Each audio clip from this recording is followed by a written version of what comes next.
Boa noite, irmãos. A paz do Senhor.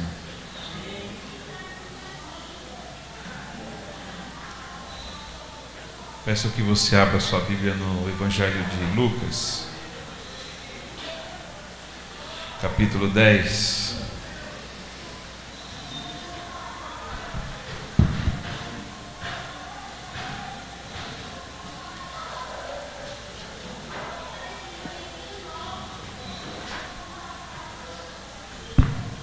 Bem, Lucas capítulo 10, do versículo 13 ao versículo 24. Todos encontraram? Lucas 10, do versículo 13 ao 24. Falamos nessa última canção sobre ame o seu próximo como se fosse você, não é isso? Tem a ver com a nossa pregação.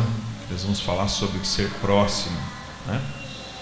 Vamos orar, ou vamos ler, orar já foi orado, vamos ler do 13 ao 24. Vamos fazer o seguinte, vamos ler aos pedaços, porque é um texto comprido, e eu não quero demorar muito.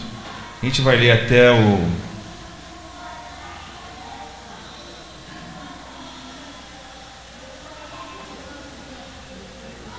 Desculpa, irmãos, é do 25 ao 37.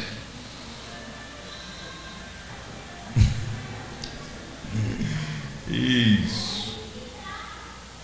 É do 10, capítulo 10, 25 ao 37. Vamos ler do 25 até o 28, e a gente vai conversar um pouquinho e depois a gente vai terminar de ler o texto, tá bom? Diz assim: E eis que certo homem, intérprete da lei, se levantou com o intuito de pôr Jesus à prova e disse-lhe: Mestre, que farei para herdar a vida eterna? Então Jesus lhe perguntou: O que está escrito na lei? Como interpreta? A isto ele respondeu: Amarás o Senhor teu Deus de todo o teu coração, de toda a tua alma, de todas as tuas forças, de todo o teu entendimento, e amarás o teu próximo como a ti mesmo. Então Jesus lhe disse: Respondeste corretamente, faz isto e viverá.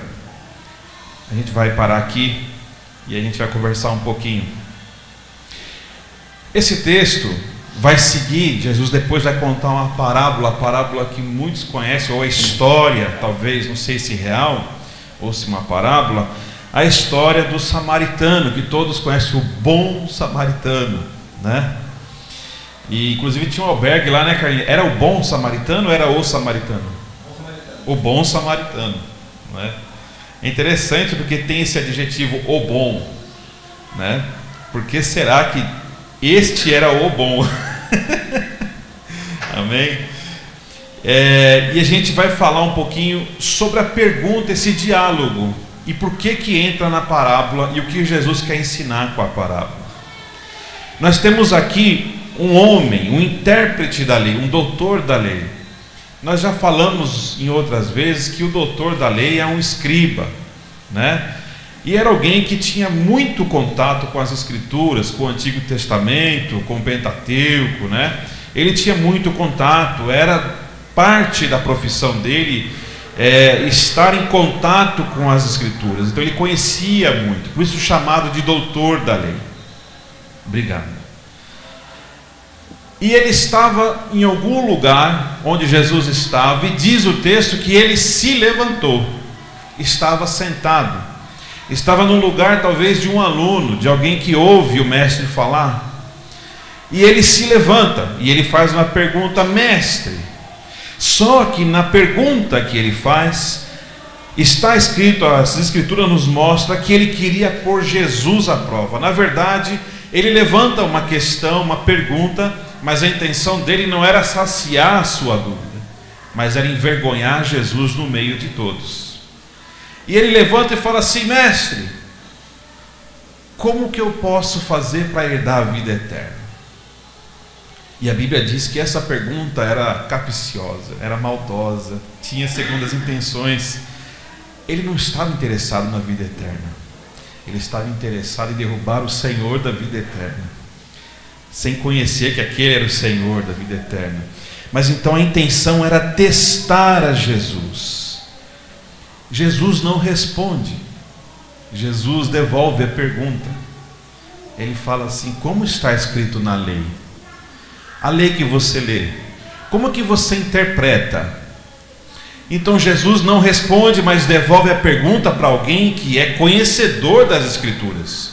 Então Jesus fala: me diga você que conhece as Escrituras, você é um perito, é um copista, me fala você, qual é a sua interpretação sobre essa questão da vida eterna?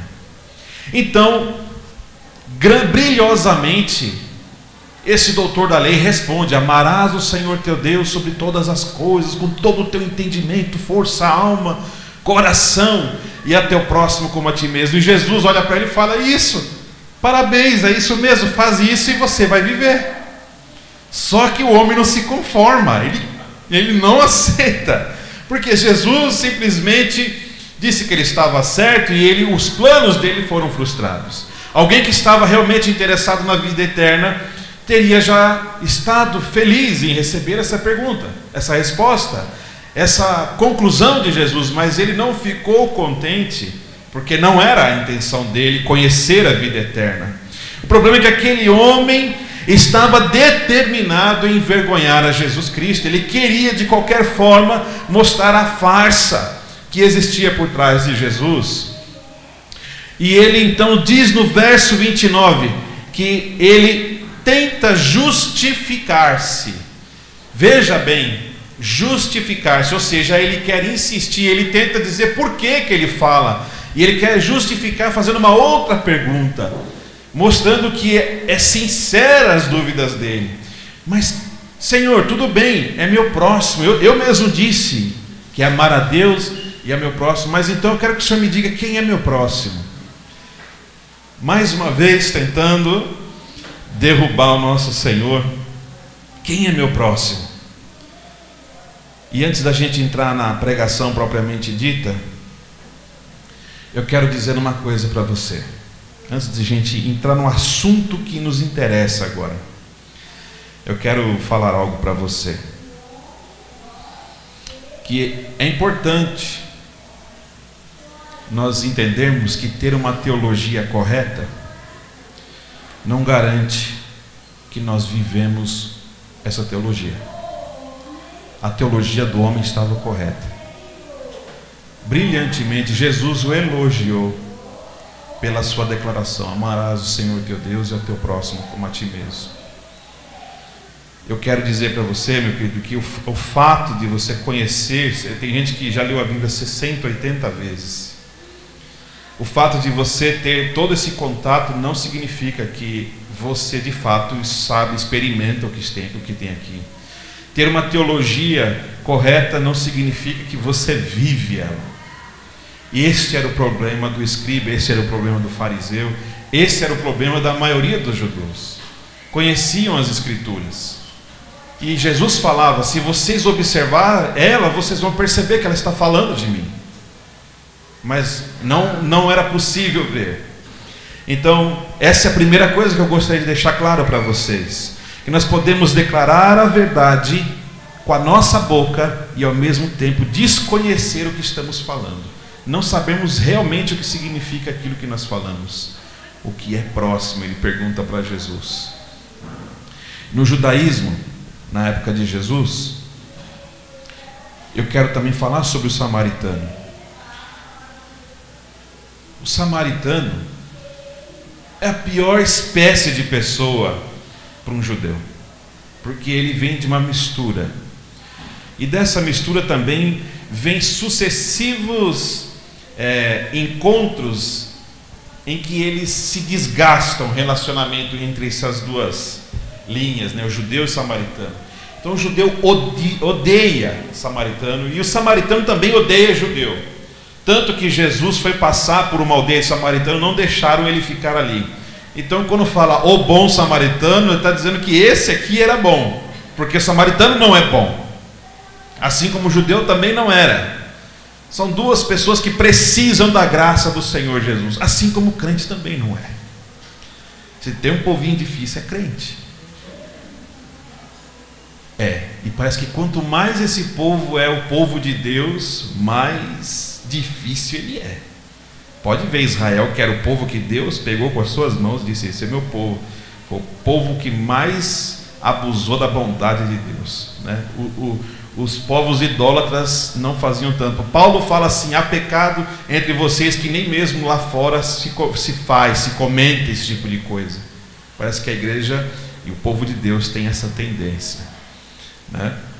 Então, um samaritano jamais seria o próximo de um judeu, jamais seria alguém que o judeu quisesse ter contato. Pelo contrário, eles entendiam que não deveriam sequer ajudar um samaritano ou outro tipo de pessoa, porque ele não poderia favorecer um ímpio, ou um herege, ou qualquer outra pessoa, que era contra a lei dele favorecer. Então jamais um samaritano seria o próximo de um judeu.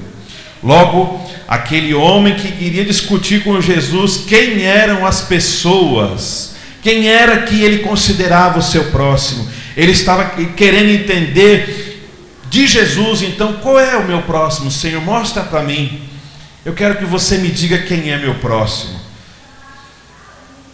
E Jesus ensina que uma pessoa se torna próxima pela maneira que você a vê,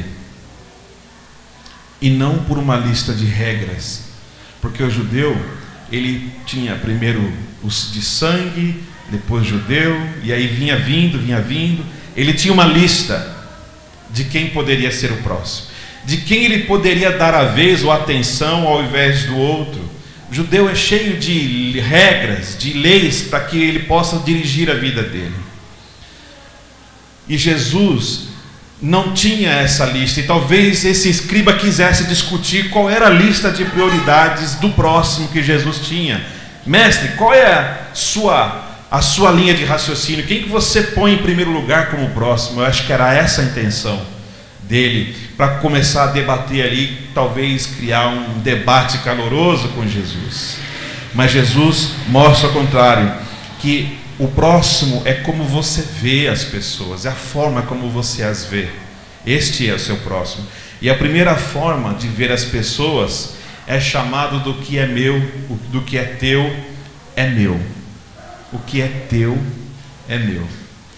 Jesus não está falando desse tipo de pessoa, deixa eu já deixar claro. Mas nós vamos trabalhar com 3 tipos de pessoas, de formas de ver pessoas. E na história que Jesus conta do samaritano, você vai ver 3 formas de ver as outras pessoas. Para nós não termos que ler, eu vou falar rapidamente o que Jesus conta. Que um homem vinha de Jerusalém, no caminho de Jericó. E ao passar por aquele caminho, uns assaltantes o pegaram, bateram, surraram ele, levaram tudo que ele tinha, e ele ficou inconsciente, quase morto.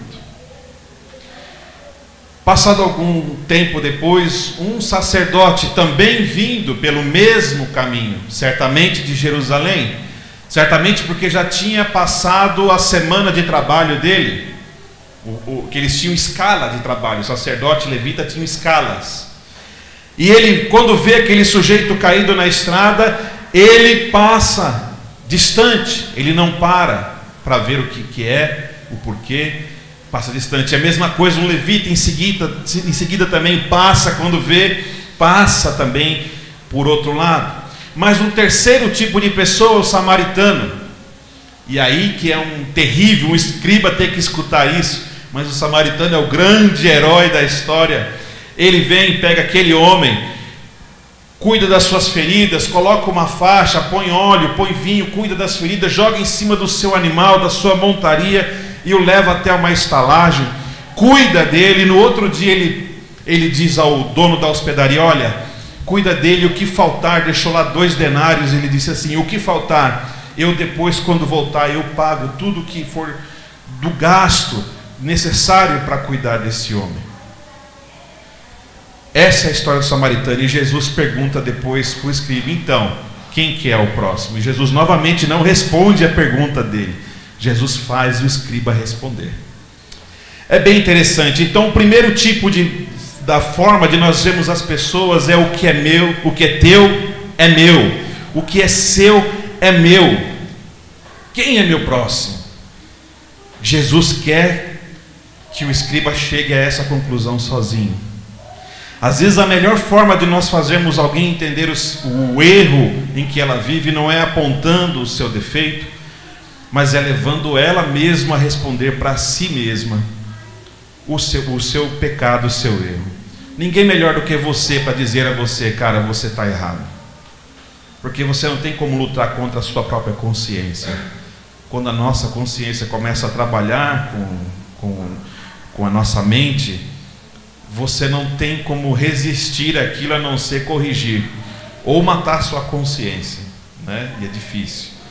Mas Jesus faz isso. Jesus não disse para ele: olha, é isto, é aquilo. Não, pense, vamos pensar. E o homem que viajava pela estrada de Jericó, ele vinha de Jerusalém. É muito interessante a gente pensar nisso, porque possivelmente se ele vinha de Jerusalém, ele era o quê? Judeu.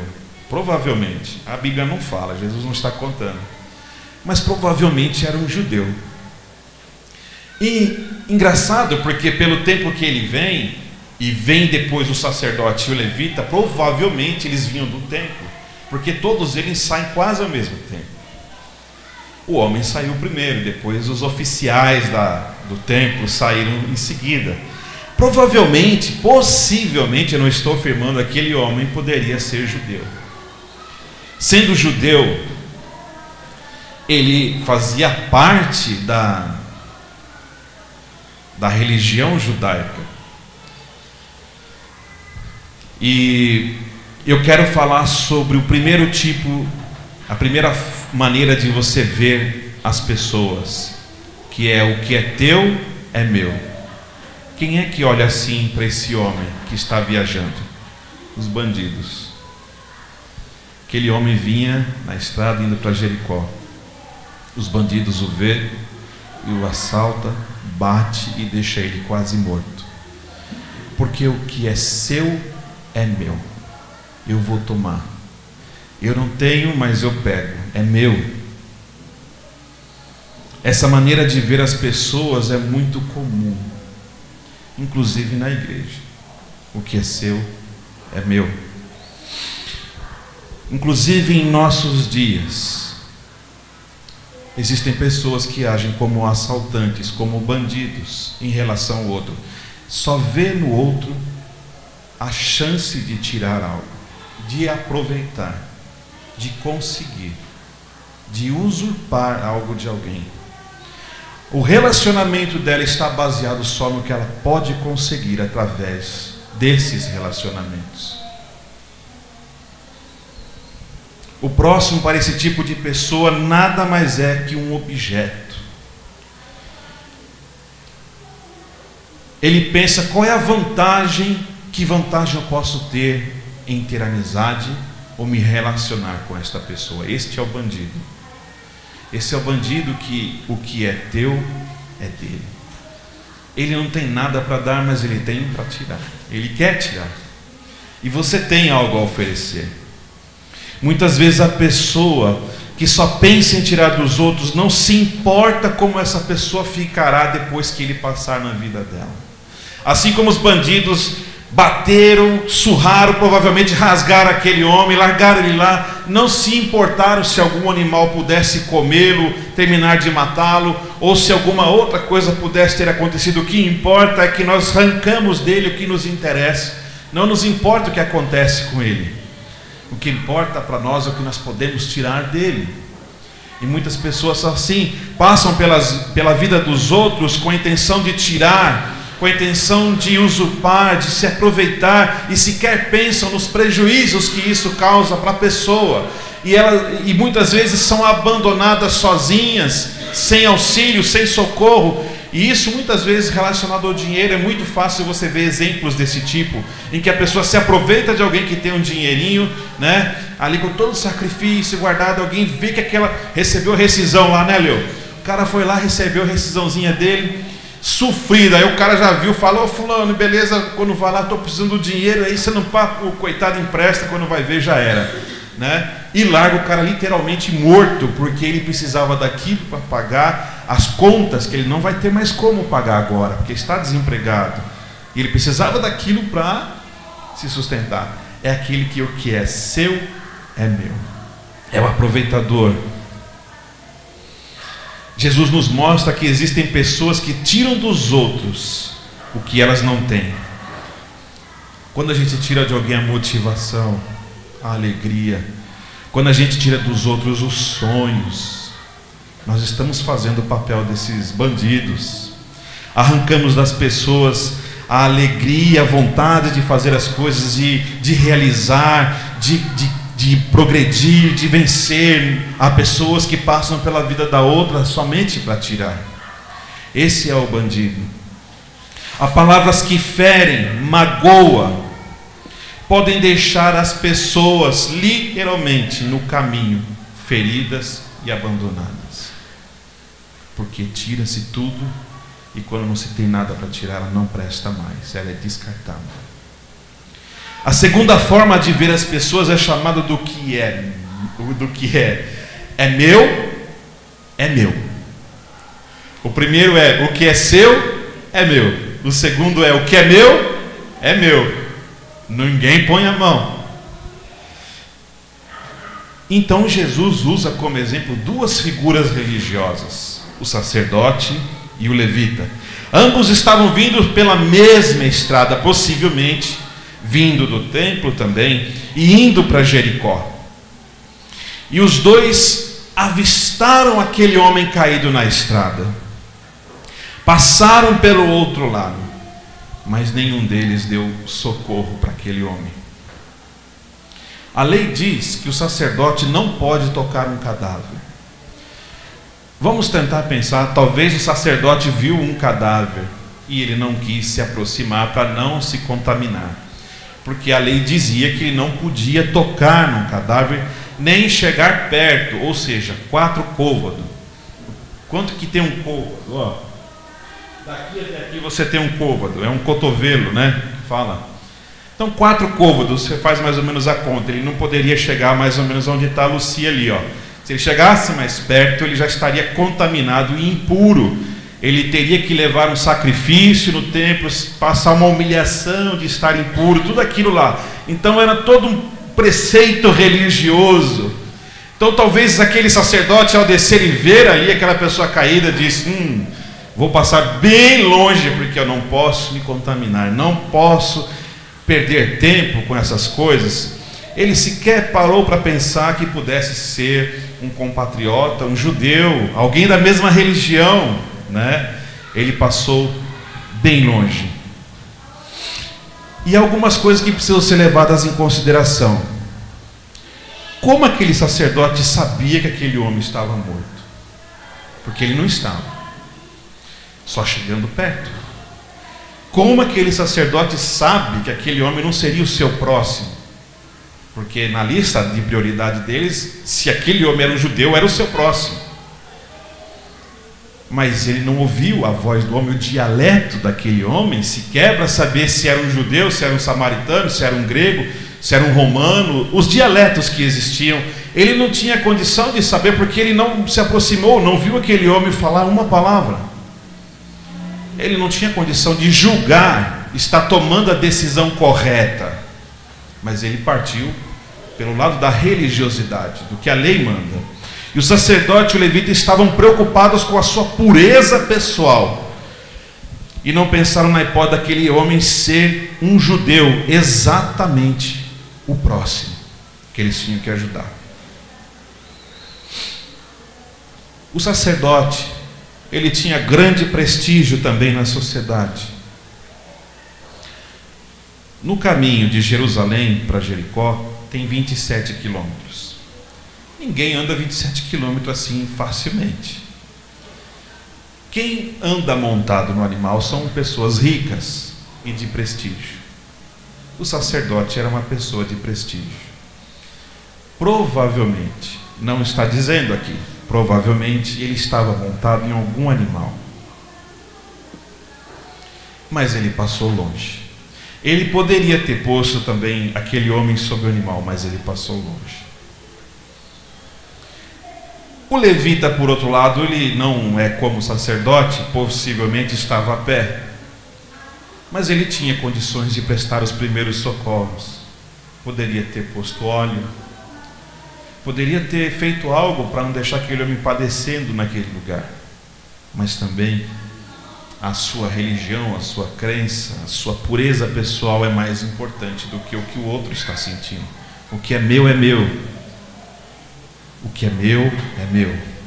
Primeiro eu, como diz uma música, vou falar aí como se dizia, primeiro eu, depois o samba, é isso? Ou se você conhece, né? Você conhece, Luci. Mas é aquela coisa, primeiro eu, depois isso daí.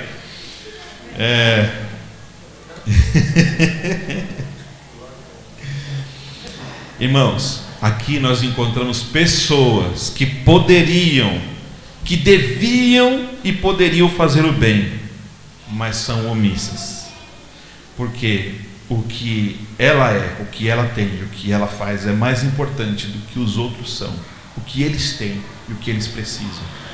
Primeiro eu. O que é meu e não é feito para compartilhar, para dar, para emprestar, para nada. O que é meu é meu. Muitos crentes agem com indiferença também ao sofrimento alheio, não sentem nenhuma empatia pelo próximo, não sabem o que significa colocar-se no lugar do outro. São crentes que querem ver os seus problemas resolvidos, e quando conseguem isso, viram as costas para quem ainda está na mesma necessidade. Quando eu estava lá na faculdade, tinha um problema sério com o estacionamento naquele lugar. Vaga para o estacionamento era difícil. E aí eu me lembro que a gente conseguiu umas vagas e tinha um rapaz, e ele falou assim, eu falei para ele, você conseguiu a vaga aí no estacionamento? Que eu já tinha conseguido, e eu avisei na classe, pessoal, quem vai precisar de vaga, corre lá, tal, tentando ajudar. Eu consegui, tentei ajudar quem ainda não tinha. E ele disse assim para mim, rapaz, consegui a minha, agora o resto que se dane. Recentemente ele lançou um livro, né? E aí eu digo, nem sempre a nossa teologia é o que a gente vive. O livro deve ser bom, só que o autor acho que não vive aquilo que prega. Então é muito complicado, irmãos, a gente, não quero julgar também, mas é um sentimento ruim esse, de nós, primeiro, assim, nós resolvemos a nossa situação e achamos que o sofrimento das pessoas não importam.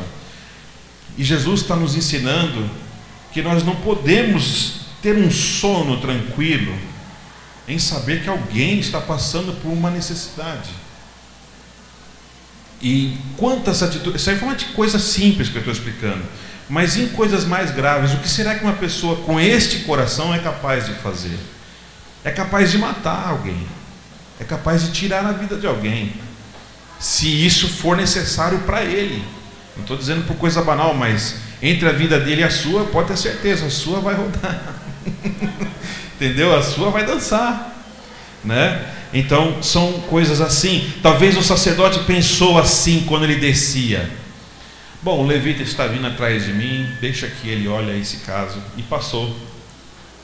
E o levita talvez pensou: bom, se o sacerdote não pôs a mão, não vou pôr a mão, né? Vai saber, não sei, a gente está só conjecturando aqui, pensando essas coisas, né? Ao invés de nós apontarmos, né, os outros, o que os outros não fazem, por que nós não fazemos aquilo que vemos que precisa ser feito? Ao invés de eu ficar julgando que esta é a função de fulano, por que eu, que já observei a necessidade, não faço aquilo que precisa ser feito? Numa empresa tinha um baita de um ferro caído no chão, e todo mundo pulando aquele ferro, pula aquele ferro, e ninguém pega aquele ferro do chão, uma viga de ferro, e todo mundo pula, porque a função não é deles pegar aquele ferro do chão. E até que um passa, topa bem o dedinho, a unha lá, e trinca, e aí ele entende que ele poderia ter feito aquilo. Então, nós precisamos entender que aquilo que precisa ser feito, não precisamos ficar apontando os outros o que eles devem fazer, mas nós, quando vemos a necessidade, a gente tem que fazer. Somos nós que temos que fazer algo. Você às vezes fala assim: Pastor, por que os bancos não são rosa? Né? Por que não são rosa? Porque rosa atrai mais coisa, é bom, acalma a gente, deixa a gente feliz. Verde, rosa é perigoso, né? Mas é um exemplo, né? Mas, irmãos, e aí a pessoa olha o ministério do Eleandro, da Lucy, do Elvis ou de quem for, olha o ministério do pessoal, faz as críticas. Olha o meu ministério, faz críticas. Se você está vendo uma falha, por que você não me ajuda? Me ajuda. Eu não sou perfeito. Não me critica.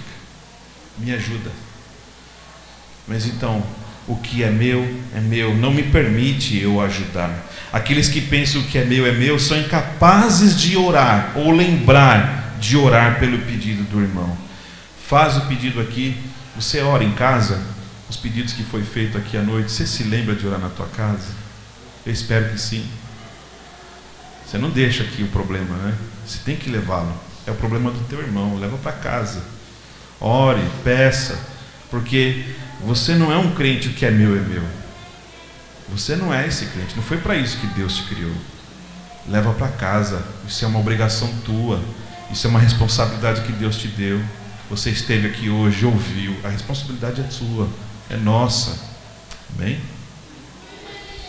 Dentro da igreja ele levanta, então é um ar de santidade, mas se esquece dessas coisas. Precisamos aprender a nos colocar no lugar de quem sofre. Isto é amar. E a terceira forma de ver as pessoas, e última, é chamada de: o que é meu é teu. O que é meu é teu. É esse tipo de pessoa que Jesus quer que você seja. Irmãos, como eu disse, os samaritanos não são bonzinhos. Quando você vê escrito na sua Bíblia assim, ó, o bom samaritano, chega a ser até meio irônico. Olha, o samaritano que era bom, é a ideia. Porque eles atrapalharam muito a vida do judeu. E o judeu também. Então, nenhum dos dois são flor que se cheira. Mas aqui Jesus está querendo dizer para um judeu o que é ser próximo. E ele usa justamente a pior espécie de pessoa para demonstrar para um homem que conhece a lei o que é ser próximo. Então, nós vemos aí, se você olhar um capítulo anterior, no versículos 52 e 53, Jesus está vindo com os discípulos que para vocês, olha, enviou mensageiros que o antecedessem. Jesus enviou mensageiros que o antecedessem. Indo eles, entraram numa aldeia de Samaritano, para lhe preparar pousada. Mas não o receberam, porque o aspecto dele era de quem decisivamente ia para Jerusalém. Se vai para Jerusalém é o quê? Judeu. Se é judeu, nós queremos aqui? Não. Então veja bem que o samaritano também é ruinzinho. Eles são ruins também. O judeu, por outro lado, também não passava na vila deles, dava uma volta tremenda para não passar onde eles estavam. Uma pura ignorância. E eles também eram assim: não passe por aqui. Eles não queriam passar, e também não fazia questão que passasse assim, né? Então, a gente vê aí esse impasse. Jesus vai usar justamente um samaritano para falar para um doutor da lei o que é ser próximo. O samaritano, então, ele é aquele homem que o que é meu é seu. Quando ele vê aquele homem caído na estrada, ele se aproxima. Enquanto os bandidos arrancam tudo que o homem tinha, o samaritano deu o que ele tinha. Enquanto que os bandidos arrancavam, tiravam tudo que aquele homem podia dar, o samaritano deu o que ele podia fazer naquela hora, naquele momento, e se propunha ainda a fazer mais, buscando recurso depois. Ele não buscou ver com os olhos da sua religião, porque samaritano também tem a religião dele, muito próxima do judeu, mas não compactuavam os dois, né? Mas o samaritano não ouviu a voz do idioma daquele homem caído, ele não viu se era um judeu, ele se aproximou simplesmente porque era alguém que precisava dele.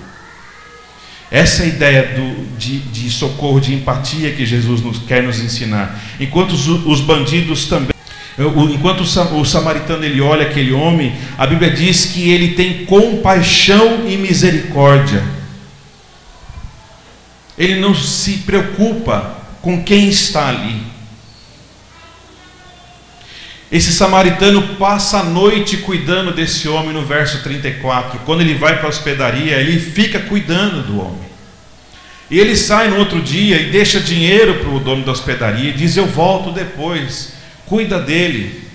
Enquanto os sacerdotes e levitas mantiveram distância, o samaritano se aproxima. O sacerdote não usou seu cavalo para ajudar aquele homem, mas o samaritano coloca aquele homem em cima da sua montaria. Tudo aquilo que era para eles terem feito, o samaritano faz. O samaritano estava com o animal, ele estava montado no animal. E ele coloca o homem em cima da sua montaria, e ele vai levando aquele homem a pé. Sabe quem é que faz isso? Escravo. É o escravo que leva o outro no cavalo. Eu vi uma história, eu não sei se foi, acho que na África, acho que foi na África. Um homem subiu em cima de um animal e o rapaz que estava de guia pegou no animal para ir levando. Era o turismo. E o rapaz que estava no animal disse: meu, sobe aqui, vamos junto. E ele falou: não, porque se eu subir aí eu estou me colocando no teu lugar. Meu lugar é aqui. Entende? Meu lugar é aqui. Aquele que o que é meu é seu, ele se coloca abaixo das pessoas. Ele se humilha. Não tem lugar para ele. Não tem lugar para o orgulho, para a vaidade. Para a gente poder viver assim, não dá para nós sermos o centro. Mas Deus, como disse o escriba, e o próximo tem que ser o centro. E lógico, você é importante sim.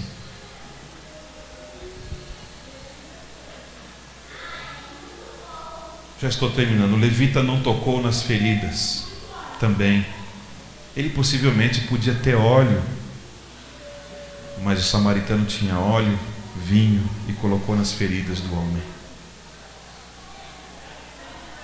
O samaritano colocou ataduras nele. O samaritano tirou do seu bolso para ajudar. Você já imaginou? Jericó, essa estrada, ela é perigosa. Até hoje existe esse tipo de crime lá. Até hoje existe esse tipo de crime lá. Você já imaginou o risco que o samaritano correu em parar para ajudar esse homem? Ele podia ter sido a próxima vítima. Você já imaginou o que aconteceria com um samaritano levando um judeu todo estourado para dentro de uma hospedaria? O que as pessoas iriam pensar do samaritano? Esse cara bateu no cara, meu. Foi ele que fez isso com o cara. Inclusive um comentarista fala assim, meu, que é a mesma coisa de você pensar num pele vermelha dos Estados Unidos entrando com um cara escalpelado dentro de um lugar pedindo socorro. E vão imaginar na hora que foi ele, não é? Imagina, há riscos que a gente corre quando o que é meu é seu. Quando eu olho para as pessoas na intenção de me doar, de ajudar, de pensar no outro, eu também corro riscos. Há riscos nisso. Onde as pessoas falham é onde nós devemos acertar. É aonde está o erro que você percebe, Deus te mostra. Não é para você criticar, é ali que você tem que atuar para acertar, para cooperar, para fazer funcionar. O samaritano não tirou nada do homem, também não deixou de usar o que era seu para ajudar. É isso que Deus espera de mim e de você, que você use aquilo que Deus te deu, aquilo que é seu, para a sua vida, para você viver bem, obviamente, mas também para que você seja uma bênção na vida das pessoas. É isto que Deus espera de mim e de vocês, que nós sejamos próximos de quem precisa, que a gente não corte mais caminho para fugir das responsabilidades, porque eu acho que não é minha responsabilidade visitar uma pessoa enferma, é só do pastor. Meu irmão, cuidado, não é. A enfermidade, qualquer abraço, qualquer visita, qualquer presença é muito boa. Você não precisa falar nada não, mas a sua presença ajuda, né? Então, preste atenção no que Deus está nos dizendo essa noite. Jesus termina perguntando então assim ao doutor da lei: quem para você é o próximo? E aí ele chega à conclusão: aquele que teve compaixão. Quem é o nosso próximo? Aquele que você precisa ter compaixão. É aquele que necessita da tua misericórdia. É aquele que precisa de você. E você pode ajudar. E você pode fazer. Esse é o seu próximo. A pergunta do doutor da lei era: quem é meu próximo? E Jesus disse para ele: a pergunta que eu quero que você faça, amigo, é: de quem você vai ser próximo? De quem você decide então ser próximo? Não é mais quem é meu próximo, é de quem agora você será próximo. Sabendo assim, pensando assim, todos são alvo. Eu que me aproximo, eu sou o próximo daquela pessoa. Sou eu que tomo a atitude de me aproximar, porque quem está caído, inconsciente, não tem condições de pensar em nada. Ela só precisa de ajuda. Por isso a decisão parte de nós. Então a pergunta que Jesus provavelmente quer tirar de dentro dele, a resposta é: de quem você pode ser próximo? De quem nós temos deixado de ser próximo? De quem nós precisamos ser mais próximos? O que falta, o que precisamos fazer para que isso funcione, para que isso seja melhor? A pessoa que é o próximo e é alvo do amor nem sempre tem condições de decidir, irmãos. Se pergunte: de quem eu preciso ser próximo? De quem eu preciso ser próximo? Pare para pensar, meu irmão. Quanta gente do seu lado às vezes precisando das coisas. Já viu a brincadeira que tem na praça do primo rico, primo pobre? Nunca viu, Rô? O primo rico fala assim: primo, mas na minha casa nós comemos tanto, minha mesa é farta, primo. Lá tem de tudo, é farto. E o primo pobre fala assim: na minha também, farta tudo. Então, e ele fala assim: primo, joguei tudo fora a comida, porque a gente não come caviar, a gente não come churrasco, nada disso. Ele fala: ô primo, mas eu não jogo nada fora, viu? Eu como. Se você... Ele dando indireta, né? Mostrando: olha, pelo amor de Deus, eu preciso de ajuda, cara, olha para mim, né? E a gente insensível não percebe a necessidade que está debaixo das nossas barbas, não das mulheres, né? Mas dos homens, as barbas, né? Está bem ali, a gente não percebe, né? E uma última coisa que eu quero dizer, que fica muito clara aqui: não vamos pecar contra as pessoas, irmãos, por nossa presunção, por acharmos que sabemos tudo, que nós somos melhores que os outros, porque era este pensamento desse doutor da lei. Ele achou que sabia tudo, achou que ia ensinar algo para Jesus. Ele aprendeu esse dia, mas há muita arrogância na igreja.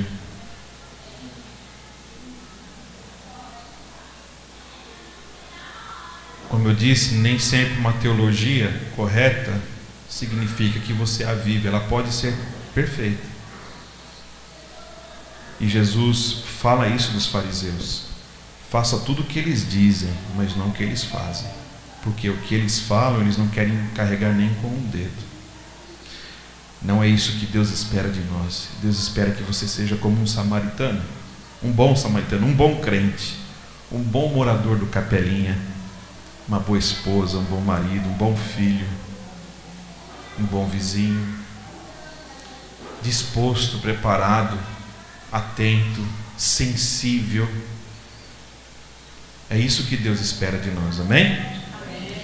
Vamos agradecer a Deus e nós vamos... Vai ter um cântico ou não? Porque a gente...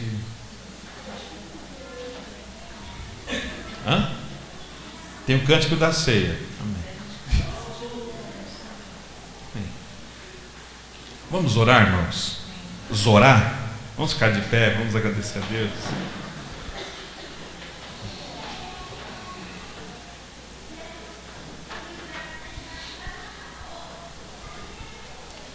Santo Deus e amado Pai, nós te louvamos e te agradecemos por tudo que o Senhor é e o que o Senhor tem feito no meio de nós, Senhor. Deus, eu quero te pedir perdão, Senhor, se eu, Senhor, e se algum irmão meu também sente esse desejo, Senhor. Pedir perdão ao Senhor, Pai, porque às vezes nos prendemos dentro do nosso sistema religioso, dos nossos achismos, das nossas teologias, das nossas doutrinas, das nossas regras, costumes, e nós esquecemos o principal. O principal é o próximo, o principal é o Senhor. Meu Deus, ajuda-nos a preservar as duas coisas mais importantes, que, como o Senhor disse, é o caminho da vida eterna. Meu Deus, que nós possamos sempre manter vivo essa necessidade, esse ideal para cada um de nós. Meu Deus, eu sei que nós erramos, falhamos muitas vezes por ignorância, Senhor. Perdoa, Santo Deus, nossas falhas. Deus, nos mostra a necessidade dos nossos irmãos, dos nossos amigos, dos vizinhos. Abre os nossos olhos, dá-nos sensibilidade, nos torna, Santo Deus, sábios para entendermos as palavras das pessoas, aquilo que elas estão passando, meu Deus. Oh, Senhor, quanta pessoa destruída pelo caminho, Senhor, chateada, magoada, Santo Deus, tem misericórdia, Senhor, que nós sejamos restauradores, que nós sejamos pessoas que levantam, que ofereçam ombro, as mãos e tudo que for necessário, Senhor, para levantar aquele que está caído, Senhor. Que nós sejamos aquele que tem e é dado. Meu Deus, dá-nos, Santo Deus, da Tua graça, para que nós possamos dar dela também, Senhor. Dá-nos do Teu perdão sempre, Deus, para que nós também, com o mesmo perdão que o Senhor nos perdoa, Pai, sabemos que não é como o Senhor faz, mas com a mesma ideia, Santo Deus, de perdão, que nós possamos trabalhar assim também. Fica conosco, Deus, nessa noite. Abençoa-nos agora na mesa do Senhor, para que nós possamos pensar sobre todas essas coisas, Senhor. Nós te pedimos em nome de Jesus.